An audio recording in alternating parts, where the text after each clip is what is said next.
대통령과 정부가 미국에 대해서 어떤 태도를 보여줄 것인가. 저는 이 문제가 굉장히 좀 중요하다고 생각합니다. 국내에서 벌어진 일도 아니고 예. 외국 특히 미국이 관련되어 있기 때문에 쉽게 검증하기가 어렵습니다. 그럼에도 불구하고 국민들이 기대하는 것은 과연 무엇입니까? 예. 아무리 동맹이 중요해도 이런 불법적인 도청 문제에 대해서 당당하게 임하는 태도. 우리가 글로벌 중추국가 10대 무역국가 유엔이 인정한 선진국 이렇게 수식어를 갖다 붙이면서 이런 외교 문제에 대해서 어떻게 대응하는 것이 현명한 것인가 이런 점들을 국민들이 기대하고 있는데 정말 예상했던 것처럼 윤석열 정부는 이것을 꼬리 자르기에만 급급한 모습이지 않나라는 생각이 듭니다. 지금 미국 정부도 예. 이 문제를 조작됐다 이렇게 답변하지 않고 있어요. 예. 심각하게 보고 있다. 예. 조사한다 이렇게 나오고 있습니다. 예. 그런데 갑자기 대통령실에서는 조작됐다고 하고 그리고 심지어는 김태호 안보 1차장인가요? 악의적인 도청을 찾아볼 수 있는 정황은 없다. 선의의 도청도 있습니까? 뭐 이런 자연스러운 반문이 나올 수밖에 없는 상황 아니겠습니까?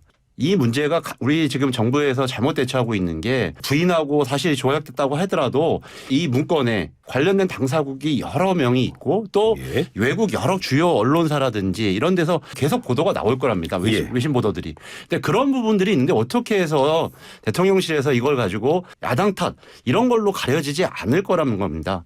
지금이야말로 더 국익을 생각하고 정부 여당이 강한 이런 국내 여론, 야당의 목소리를 뒷 배경으로 해서 외교전을 펼쳐야 되고 국빈 방문하실 때 이런 문제를 가지고 더 미국 정부를 상대해서 여러한 협상에 유리한 고지들을 마련하고 재발 방지 요청을 하는 것 이것이 더 대통령과 정부 여당이 갖춰야 할 태도가 아닌가 저는 생각합니다. 예. 청와대는 오랫동안 시간을 통해서 구축된 역량이 있고 큰 바운더리가 있기 때문에 기술적으로 접근하기 어렵다라고 하는 전문가들의 지적이 있는 데 비해서 용산은 바로 옆에 미군 부대가 있기 때문에 그런 불법적인 도청 문제에 취약할 수 있다라고 하는 합리적인 문제 제기를 하고 온 것이고 그 당시에 용산청사 이전 같은 경우는 정말 2달 만에 그렇게 공사를 하면서 제대로 된 도감청 방지 시설이 있었을까? 이런 문제들에 대해서 누구나 다 국민들이라면 합리적인 의심을 할 수밖에 없는 것이거든요.